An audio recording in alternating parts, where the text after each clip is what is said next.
You got me down again.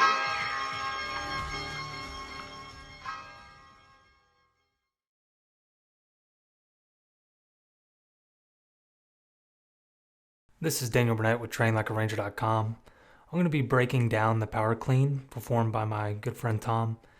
Coach Tom provided this demo for us, and so special thanks to him. His form is phenomenal, so I reached out to him to perform several of these power lifts for us, so I'll be breaking down several of these lifts.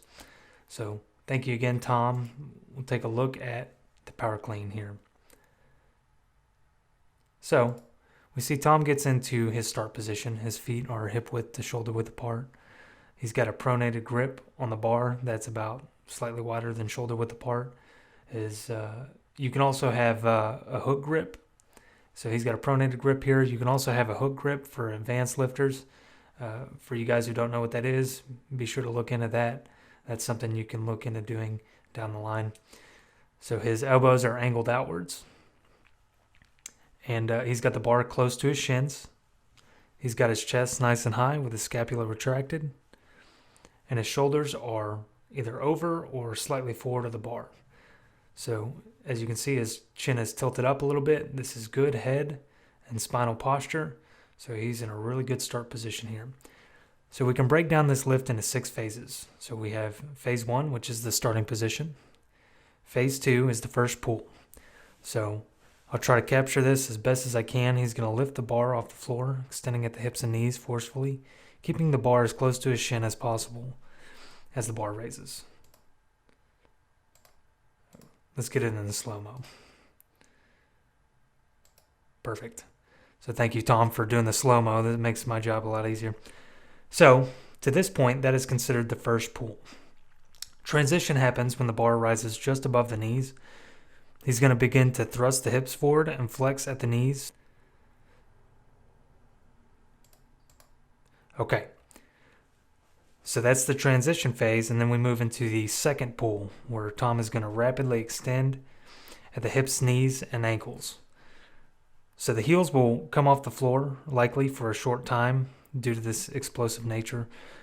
Try to keep the heels in contact with the floor as long as possible to maximize the transfer of force to the barbell. When the lower body reaches full extension, shrug the shoulders with elbows fully extended.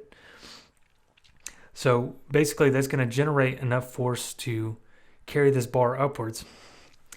And I want you guys to think about pulling your body under the bar. You're not pulling the bar up with your arms. You're pulling your body under the bar. So we'll look into this, and then the next phase will be the catch. So here we go into the second pull. He's exploded up. Heels came off the floor. Now he's going into the catch here. So this catch is kind of like the beginning of a front squat. Hence why people do things like hang cleans to front squats, or this is a very good transition into the front squat. So you can pair the front squat with these type of exercises, which we'll do a video on in itself. So during the catch, his elbows are nice and high. The bar is on the front of his clavicles and anterior deltoid. So that bar traveled straight up. It didn't come out here. It wasn't like this big rounding motion with the bar. The bar basically traveled from the floor straight up, and he caught it in what's known as the rack position. So basically the start of a front squat. So this is the parallel arm position, another name for it, if you were looking into the front squat. So at the catch position, we should go through a little checklist. We should be sure that our torso is nearly erect and spine is neutral. Shoulders should be slightly in front of the hips. So you can see Tom's got that going on. So he's got good spinal posture is basically what I mean here. And then his feet should be flat on the floor, which they very much are. And then after he gains control and balance, he will stand the rest of the way up, like so.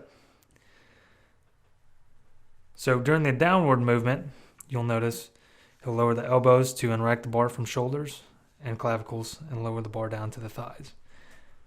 He'll simultaneously flex at the hips and knees to cushion the impact of the bar on the thighs, squat down with elbows at full extension until the bar touches the floor. If he had rubber plates, he can just drop it. So don't do that with anything other than rubber plates.